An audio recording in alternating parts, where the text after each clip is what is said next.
Senator Lott and Senator Daschle were moved to a secure location while much of this was going on, but it is very difficult to get through on anybody's cell phone. And this is, Pierre Thomas, another reminder of, you wonder if this is something that people anticipate. We now live in the age of cell phone. We now rely on cell phones for so much. When there's chaos like this, too many people on the cell phones, they don't work.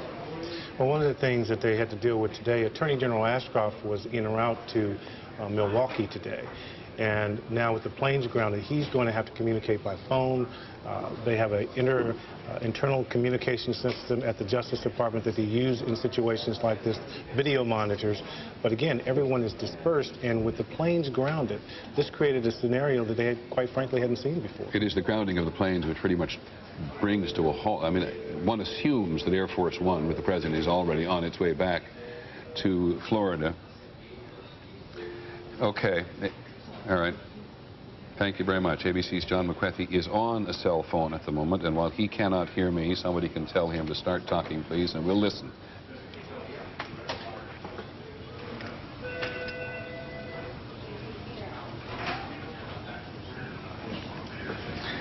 Okay, we'll try that again. Anytime John McWethy begins to talk and tell us what's happening at the Pentagon, or as much as he knows what's happening at the Pentagon, we will simply let him go. But it's just very difficult to get through on cell phones. Thousands of people trying to find out where their friends and their relatives are. Thousands of reporters, news organizations, of city organizations, state organizations, federal organizations, trying to understand not only what happened today, which in some respects is secondary, but to get something done. And there's just so much agitation around. You get a report just a couple of moments ago from the security at the Capitol Police saying that they believe a hijacked plane may be bound for the Capitol. There's an intensity in the air and a fear and a trauma in the air at 20 minutes to 11 Eastern Time in the United States, 20 minutes to 8 on the West Coast, or in the western part of the United States. The day has just beginning, and all of this has happened in just under an hour. The first attack on the trade tower was just before 10 o'clock. The second one came at 3 minutes after 10. We have a strike on the Pentagon, which came a little after that, and the country is just riddled. 9 o'clock. 9 o'clock.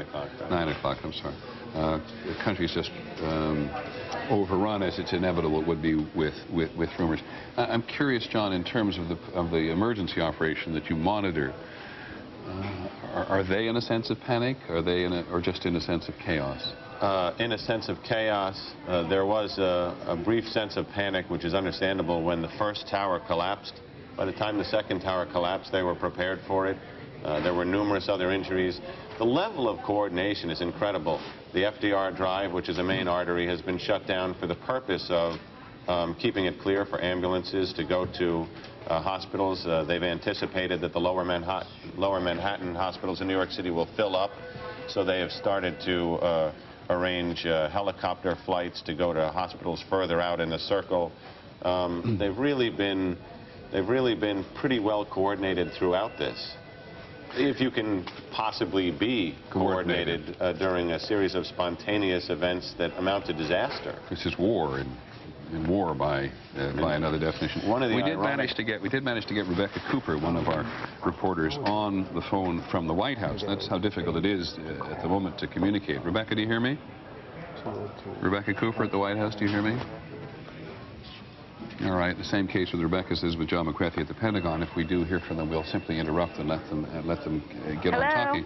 Yeah, Rebecca, do you hear me? Yes, Peter, I hear you. I'm in the basement of the 815 Connecticut Avenue. It's a building across the block from the White House, across the park. You know where that is, next to the Chamber of Commerce.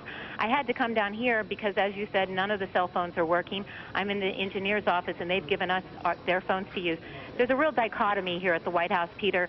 Tourists who still are not fully aware of what's happening across the nation are standing there watching with curiosity. They keep getting moved back, but those of us who are inside the White House realize the severity of the situation. I was inside the White House this morning trying to gather information for you. when we were told by a very nervous White House security staff that they feared a plane was headed to the White House, and we heard planes indeed overhead, and they quickly evacuated all of us out of the White House. Now, I just got off the phone with my own crying mother who was very worried about where I was, and I will tell other mothers and fathers of people who work at the White House and reporters who work at the White House that most of the White House has been evacuated. In fact, in the building where I am now, people have cordoned up other offices to try and coordinate the federal response to this. There are actually phone calls being placed to the legal counsel of the FAA from this building because they don't have cell phone connections. They are out of their offices. They are doing a good job of coordinating the federal response from here, but they are having to take all kinds of emergency measures to coordinate this response. But even the White House chef, who just days ago was preparing a lovely state dinner for President Fox of Mexico, I saw him and I tried to speak to him, and frankly, Peter, he was too rattled. He said he couldn't speak, and he was with his staff, and they were all very anxious and very worried because, of course, they did know what's going on in the country today. Many thanks, Rebecca Cooper. And if you just see that picture that was going by as Rebecca was talking, you get a real sense of what the urgency was in the White House. First of all, the White House police came walking out, and then people began to run out of the White House. In and of itself, astonishingly astonishing, because we live with the notion that if there is any place in the United States which is fiercely protected, including an anti-aircraft battery, at least one on the roof of the White House itself, this is the place where the President and the Vice President, of course, are to be secure. Claire Shipman is on the phone from the White House. Claire, we are now looking at what appear to be fairly relaxed security officers on the roof of the White House, looking at in the distance as they always do, talking occasionally to each other. There doesn't seem to be a high level of tension there. What's it like on the ground? Well, there's considerable tension on the ground, Peter. We are actually looking at a similar picture because we're across the street from the White House now in the Hay Adams Hotel. The entire area around the White House has been completely evacuated. It's very quiet. The police seem tense. They're carrying automatic weapons. We've also seen a couple of what appear to be fighter jets overhead. Everybody in this area has been sent home from all major government offices. It's a reverse commute. The highways, we're told, are just jammed. As you know, President Bush is on his way back to the White House. They've checked his plane considerably before sending him on his way. But as you mentioned, these guys on top of the White House roof are almost always here, and ever since that incident a few years ago when a plane actually landed on the White House lawn, they've upped security measures so that they wouldn't have any other aircraft nearby. And that may be why they seem a little more relaxed than other areas around town. As you know, the AP has been reporting that there was a car bomb that went off at the State Department, and a lot of people are talking about that. And there's also been some report that there were bomb threats on Capitol Hill, but we're still trying to find out more about that, Peter. Thanks very much, Claire. There are indeed reports from the Federal Aviation Administration that there are possibly one or two more planes that have been hijacked this morning and are still missing. When you think of the number of aircraft that crisscross the United States, not to mention fly overseas every day, this is the Pentagon. This is the Pentagon. This is live coverage from the Pentagon now, which gives you some sense of the force with which this aircraft, described to us as a small commuter-sized aircraft, flew into a side of the Pentagon coming from the south this morning. And again, the communications in the country are so difficult at the moment, and as you've heard beginning to hear from everybody, the cell phone network is choked for a variety of reasons, that it's hard to get a handle at this point on casualties at the Pentagon or the extent of damage. The one place in which we can be focused, because it is such a small place, Manhattan, 11 miles long, is the Twin Trade Towers, and by some remote chance, if you've just joined us on television, the Twin Trade Towers in New York City have been destroyed, with hundreds, presumably, or perhaps thousands of people in them. Each of the two towers was struck today, attacked today by an aircraft, one of which at least we know was hijacked. And this is the second tower that went just a few minutes ago. a scene of chaos and devastation in the lower part of New York City, right on the edge of the Hudson River. Everybody in the United States is familiar with the Twin Trade Towers, and we have no idea whether there were tourists there who show up every morning to go and stand on the top of the trade towers, because it is one of the most expansive views south, west, and north of the city and the area itself. Bill Blakenmore is down there. Bill, do you hear me? I do, Peter. Go ahead. I'm just north of Canal Street, just a few blocks north of the Trade Tower area. Throngs of people have been, of course, moving north. Some of them silent, most of them looking stunned, just saying we're just trying to get out of the area after both towers have collapsed. We're seeing Delta-wing jet fighters circling overhead, just one at a time. When the first one appeared, the group of people amid which I was standing shrieked and said, "Oh my God, there's another attack," and then they realized that being a Delta-wing jet fighter, it was probably the U.S. military, which of course it seems to be. There's just a couple of helicopters, apparently police helicopters, circling overhead. And on this very clear morning now, the unusual sight is the lack of the trade towers sticking up above the buildings that are normally here. People have now begun to accept, but just barely begun to accept what's happened. All business at a complete standstill, nothing but sirens down here as these throngs move further and further north, just walking away from what they can barely begin to understand. Peter? Bill, how far north did this, I mean, we looked at some streets which debris had just gone in a huge, wide area. Right. I seem to be just north of where that hit. I'm just up at Canal, so there seem to have been enough low-lying buildings, that is no more than, say, 20 or 30 stories high, between us and the base of the tower to have protected people here from the debris. But here's another man walking past me, just looking completely dazed, going north. Two or three other women. The crowds are beginning to thin out now, as most of the people who were just standing around and watching were working there. One woman came up just talking a mile a minute with her daughter and her friend and her daughter, describing how they had gone to their school this morning. She was about to go to the trade tower to pick up something from a shop there when her daughter said, "I want a sandwich, Mommy," and so she stayed back. She said, "Otherwise I would have been there." They're still trying to understand how they're so lucky not to have been over there. There must be thousands of such stories here this morning, Peter, of those that were the lucky ones. Thank you, Bill. Please stay in touch as often as you can. It's now 10 minutes to 11 Eastern Time, 10 minutes to East in 2 minutes to 8 in the West. And I'm just going to add to the chaos and the trauma of the day by saying that a large plane has now crashed just north, or shouldn't I say just, but crashed about 10 o'clock in the last 15 minutes, north of Somerset County Airport, about 80 miles southeast of Pittsburgh. This is reporting from one of the Pittsburgh television stations as a result of a 911 call from the airport itself. There are no other details on this crash yet. And it's not clear whether the crash was related to anything else that has happened in the country today. But the plane, which was believed to be a Boeing 767, crashed about 10 a.m., just about 8 miles east of Jennerston, Pennsylvania. People in the area will undoubtedly be reporting in more clearly to us on that.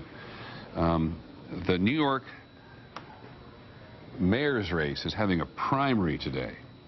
That has now been canceled. Both on the Republican and the Democratic side, there was I apologize for interruption. Somebody's trying to say something. Go ahead, please. Okay, just stand by just for 1 second. Fred there?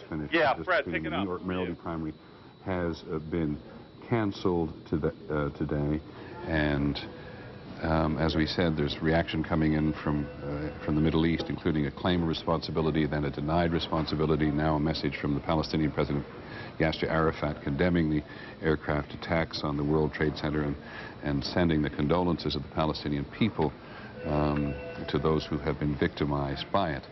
Outside the Pentagon, another member of our ABC News staff, Chris Dreer. Chris, can you hear me? Yes, I can, Peter. So would you tell us what you can see? Yes, Peter, I'm standing at the fringe of Arlington Cemetery watching the Pentagon as the top of it caves in. There's a lot of black smoke, a lot of twisted debris. The Pentagon itself has caved in from the top. There is much fire coming out of the windows. It looks like something from World War II, Peter. Chris, can you tell me, it's a little hard to tell on television, how much of the building has collapsed? How wide is it? How deep is it? Do you have a sense of that? Yes, I do, Peter. The center portion of the Pentagon appears to be breached. That is, apparently there's a courtyard, and the of that is completely caved in from where I am, from where I see it. Okay, I think you're on a cell phone, Chris, but just confirm for me that a portion of the building has been breached and the aircraft appears to have pushed its way through into the courtyard? Yes, indeed it has. I believe, Peter, that that's where the plane is, but I am not sure at this time. Okay, thank you very much, Chris. Is there any evidence, is there any movement around there at the moment? We're looking at a fairly static picture. Are there people arriving, people disappearing, ambulances coming? Peter, there's a great deal of glass and wind fire coming out of the windows, but on the other side of the Pentagon is where most of the emergency vehicles are now. I'm going to try and get around to that side to see what I can see. Okay, thank you very much. I should tell you that all military personnel in the District of Columbia area now, all military personnel in the district, are now on something that is called Threat Level Delta, which is the highest state of alert in the military, and all other military personnel in the country are now on alert status Charlie, which, John Miller, we know is a somewhat lower status of alert, but still a reminder that this disaster has spread like wildfire through all of the political and military establishment in the country. All museums and monuments in Washington are now shut for the day. It's ironic to hear Claire Shipman telling us there that tourists are still standing around waiting to get into the White House today. Not surprisingly, unfamiliar perhaps with what has happened everywhere else, though, as it was, for example, when John F. Kennedy was assassinated, word spread dramatically, mouth to mouth, person to person across the country in a huge wave of information and emotion and confusion. And now Good morning, I'm Del Walters in the ABC 7 News Studios. We are interrupting ABC's coverage to bring you up to date on the developments that are happening here in Washington. I'm joined by Carol Costello.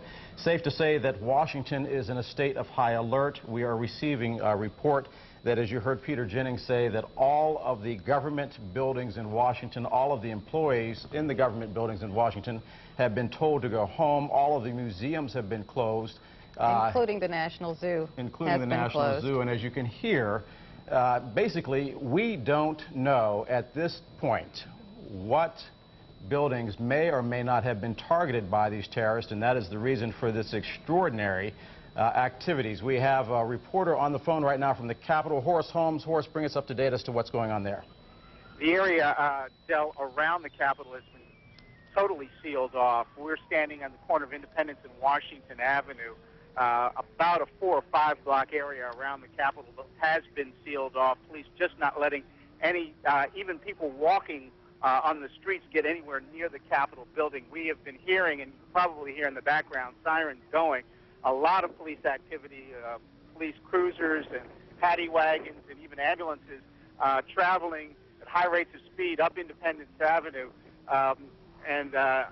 When we arrived on the scene, there were people everywhere in the streets. All the buildings around the Capitol building have been evacuated, so there are workers at HHS and the FDA and Department of Education all out in the streets just kind of wandering around asking police officers, where do I go and what do I do, asking them, can I get to Union Station, asking them if the subways are operating.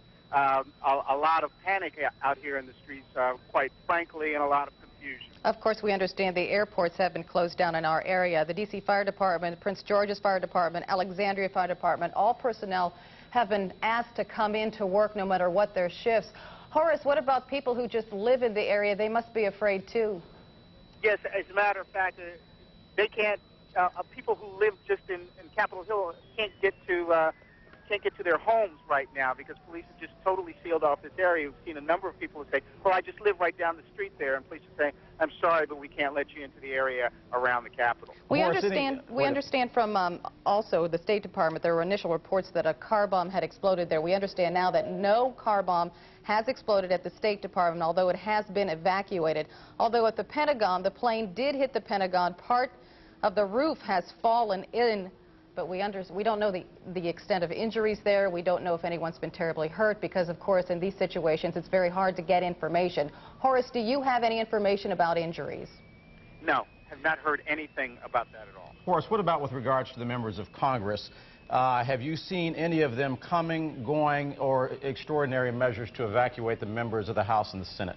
I talked to one gentleman who was in a House Judiciary subcommittee meeting that had just begun when he said there were members of the House in that meeting, and police came in and told them to evacuate. What we've seen, we were over there by the garage of one of the office buildings, and police were escorting members of Congress out of the area at very high rates of speed, obviously. We want to take a shot of the 14th Street Bridge because it's an odd sight, because usually there's a lot of traffic on the 14th Street Bridge. There was a lot of outbound traffic a little bit earlier.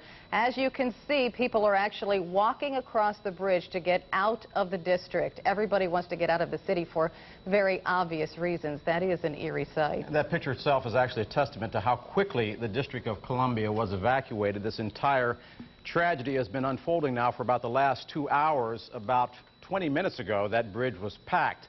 Obviously, the last time anybody in the Washington area can remember seeing the city itself clearing out has been one of the snowstorms that we had, the most recent being 1996 when there was gridlock on the streets. But everybody appears to have decided to go home to collect their loved ones. I've talked to people that were in high-ranking government positions who simply said, I have to go home. A lot of things have been closed down, too, for obvious reasons. We want to join Greta Cruz, who is in our newsroom. She has the list for us. Greta. Okay, well, Carol and Del, the list keeps changing as we speak. This is what we know. You did mention that all federal government offices are shut down, that all of the monuments are closed, the Smithsonian closed, including the zoo, which is farther north in the city. At this point, as far as, let's start with the schools. D.C. public schools are still open. They are meeting right now, officials, to decide whether or not they will be closing D.C. public schools early. At this point, everything is still on. Howard University is closing at noon today. American University in Northwest is canceling all classes this afternoon and this evening. Arlington Public Schools, we are told they're getting lots of calls, obviously. They are going to keep the kids in school. If parents do want to go to the school and pick their children up, they may do so. However, they are not letting the children out early. The University of Virginia, the Northern Virginia Center, will be closing at noon today. And the Corcoran College of Art and Design is now closed. A few other things I will pass along. We were told earlier that BWI Airport is still allowing incoming flights because planes obviously do have to land, although the FAA nationwide is shutting down airports, but some of them will remain open to allow flights to land. Metro is still open, folks. We are told, however, that the Pentagon station has shut down because of the fire and the problems out there. But for the rest of the system, the subway system is open. It is crowded, obviously. We are in pretty much a reverse commute in the city of Washington right now. The streets are open, the bridges are open, except for those secured areas we told you, Horace Holmes, around the Capitol. Many of those streets will be shut down because the police have cordoned them off as a safety measure. The stretch of 395 Shirley Highway by the Pentagon is also shut down because of the fire out at the Pentagon. We understand that D.C. Mayor Tony Williams is at the Reeves Center downtown. That is with the command center. He is fine. Everything is in control there. The White House and all the other buildings downtown have been evacuated. And right now we do not have any word on any casualties locally as a result of all of these incidents, but we will keep you posted as more becomes available. Yeah, Greta, Back to you. Greta, we just got off the phone with an Air Force spokesperson. He says he has no idea if anyone was killed inside of the Pentagon. Of course, we will be trying to effort that information. I also want to add, too, we did get a request, and I don't know if you mentioned this or not, that D.C., Prince George's, and Alexandria are all asking their fire department personnel and their EMS. Everyone needs to report to work today immediately, regardless of their schedules. They're going to need every man and woman possible today. And Greta, I think it's safe to say that even though no state of emergency has been declared, we are in a state of crisis. And if you are out there listening and you are a nurse, you are a doctor, you are a member of an EMS squad, a firefighter, or a police officer, it stands to reason logic. Phone your commander, your base, and simply report in for duty. We still don't know whether or not we have seen the worst. Like the rest of the nation, we here in Washington are bracing ourselves. We are hoping, we are praying that we have. But we are going to return right now to ABC News, where they continue to cover not only the events here in Washington, but also the events that are unfolding around the nation, because we are fearing now that this may have escalated even further. We join ABC and Peter Jennings right now. Certainly have focused on bin Laden as the bête noire and as the architect of terrorism against U.S. officials, U.S. citizens. But in this case, the resources and the coordination and the direction to do these kinds of events requires capabilities beyond any one single group. In other words, there had to be cooperation, possibly with some state support, to do this kind of thing. Okay. I mean, we've been hearing for the last 2 months that bin Laden was getting ready to do something, but I don't think anyone was looking here as the object of his next event. Okay, Vince, I much appreciate it, and I hope you go work the beat for us and you check back with us through the day. I'm, by the way, this is not for an immediate discussion, but I'm sitting next to John Miller of ABC News, who you've heard often this morning. He's one of the only reporters in the world to have gone to see Osama bin Laden in Afghanistan. And as the day goes on, we'll clearly deal with this in even greater depth, John, than at the moment. But what we are now dealing with is a devastating human tragedy as the result of terrorism in New York City and in Washington, D.C. And just before I talk to John Cock, well, I'm more than happy to listen to these people on the street if we can possibly hear from them. But just in case, by some remote possibility, at 8 o'clock Pacific time, along the West Coast, you've just turned on your television or you're continuing to watch it, let me just review for you where we think we are at the moment.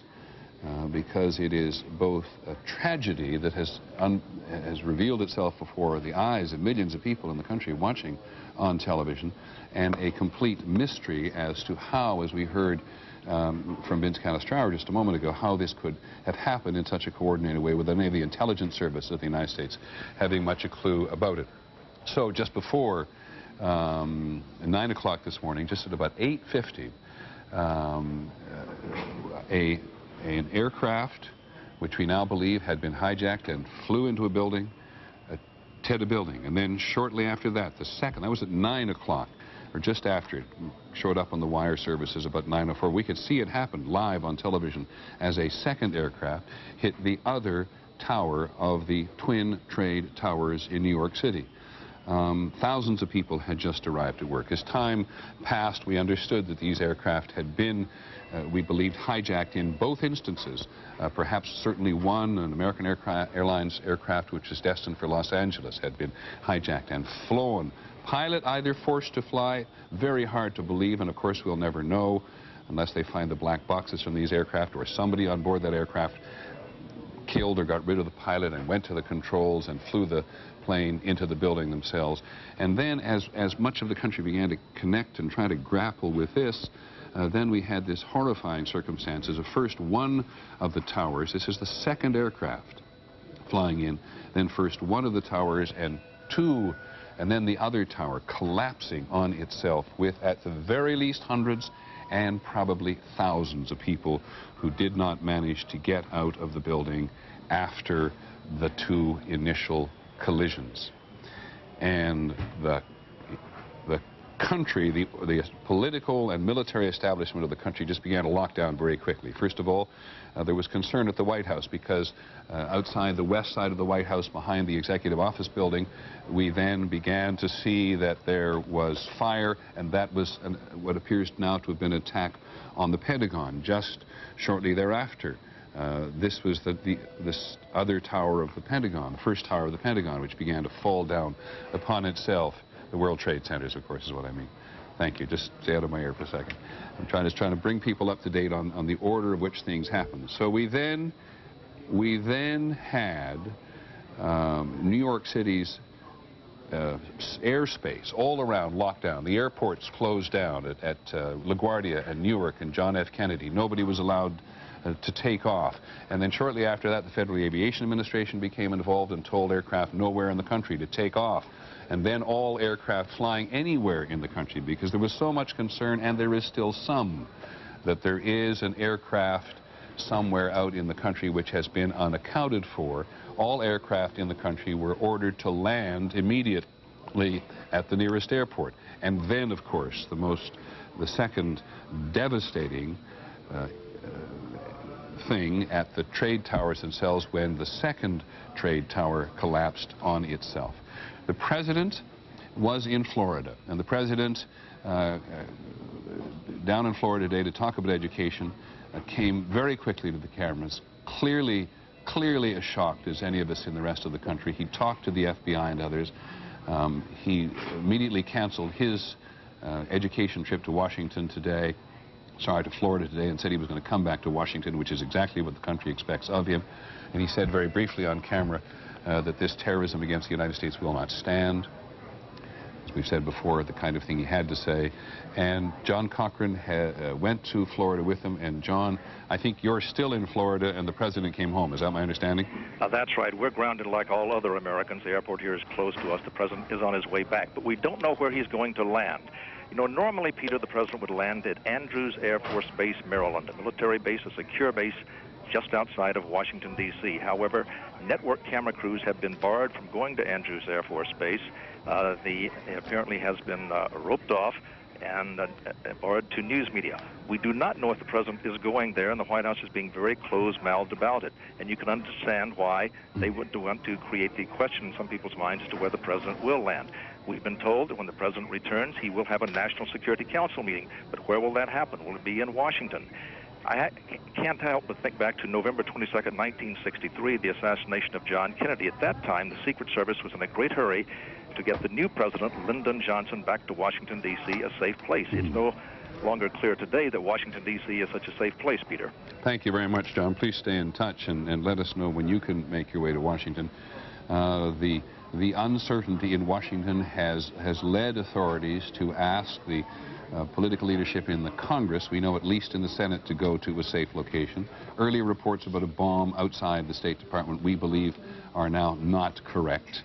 But there was this attack on the Pentagon, and there's this mixture in Washington of deep, profound tension and almost and alertness. You certainly get a quick glimpse there of the security force, which is a constant presence on the roof of the White House, on guard there. But there is a natural instinct, not only for the president to go to Washington, not merely for the security, because it's the nation's capital and it's where all of us in the country will look to the president for leadership and response in the hours and the days ahead. And it'll be maybe a couple of hours yet before the president gets to Washington.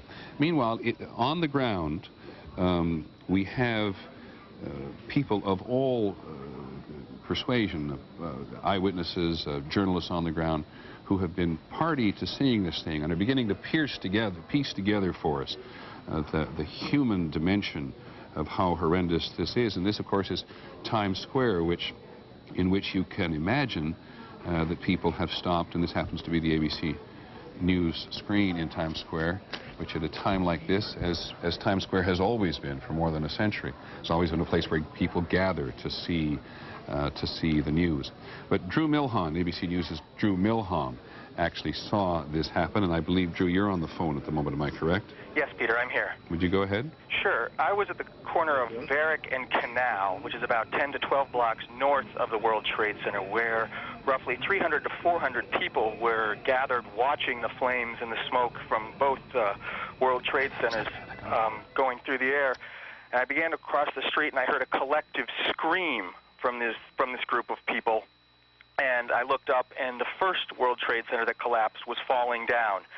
The shriek lasted for quite a long time, and then many of these people fell into tears, just crying and sobbing. I don't know where my mother is. I don't know where my friends are. That sort of thing was heard all around this crowd. Okay, Drew, where are you at the moment? You're in the same location? Yes, I am. I'm at Varick. I'm just north of that now. I'm at Varick and Canal. And people are not familiar, people from outside New York are not familiar, but you're at the lower west corner of the island of Manhattan. And is that whole lower part of Manhattan being either evacuated or people just leaving it en masse? It is being evacuated. No cars are allowed south of Canal, which is basically the last major thoroughfare that goes east to west on Manhattan.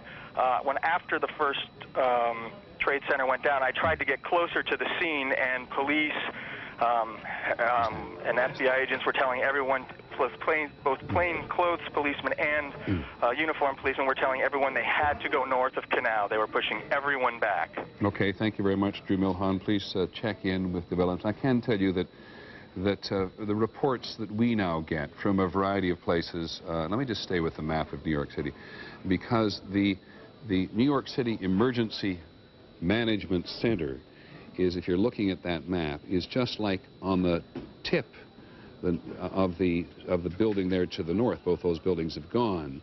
And at a moment like this, they and the political establishment in the city, as well as the state and federal authorities, would coordinate operations from in there.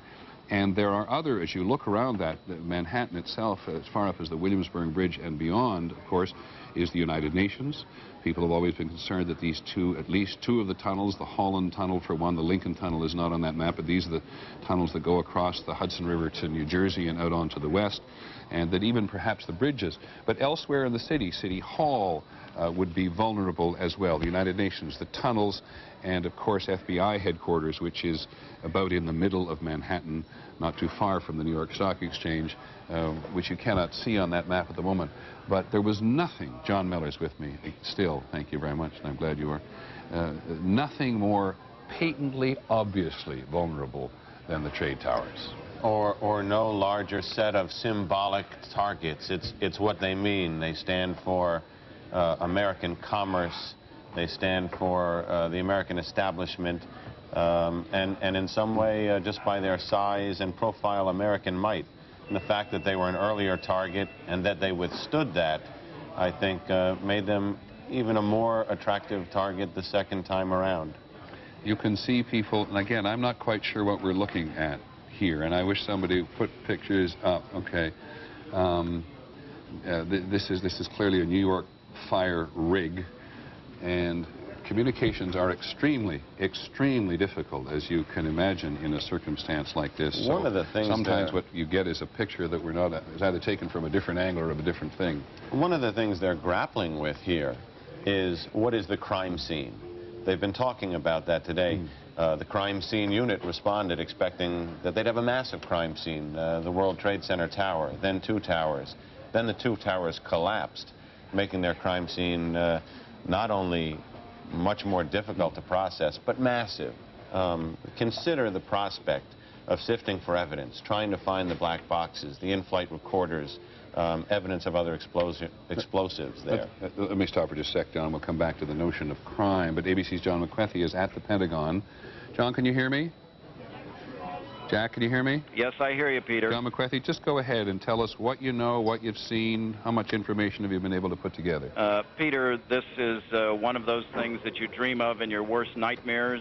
It appears that a large jet aircraft, perhaps the size of a large passenger plane, came very low, clipping off light poles as it approached the Pentagon. It slammed into the side of the Pentagon, and it drove itself from the outer ring all the way to the inner ring. The area of the building that it went into burst into flames. There are many, many floors of destruction deep into the heart of the Pentagon. That area has now collapsed. The firemen have been there trying to put out the flames.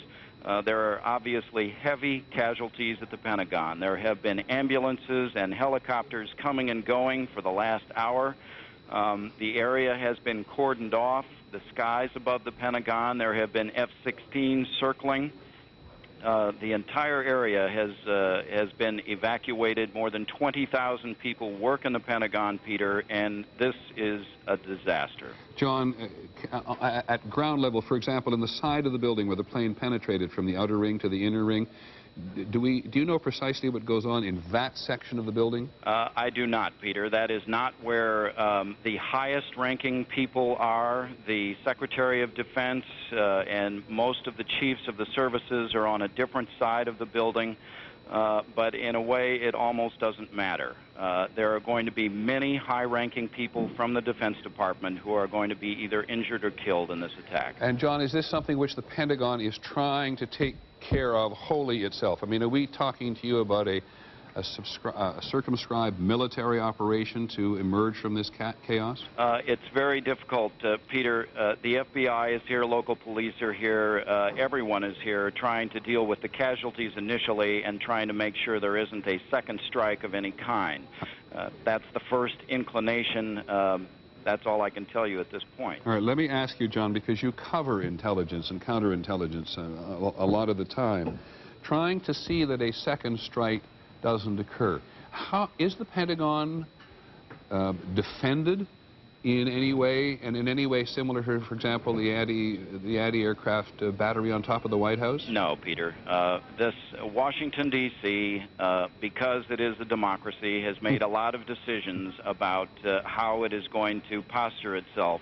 And local law enforcement, FBI and CIA, have relied on intelligence as a way to defend the United States, and they're going to have to add some measures as a result of this. And John, as it may be too chaotic at the moment to be talking to people about what is an intelligence failure this morning, and the intelligence services are going to have an enormous amount to answer for, clearly, at least in the public arena. Are you picking up anything that suggests anybody has the vaguest idea of who may have done this?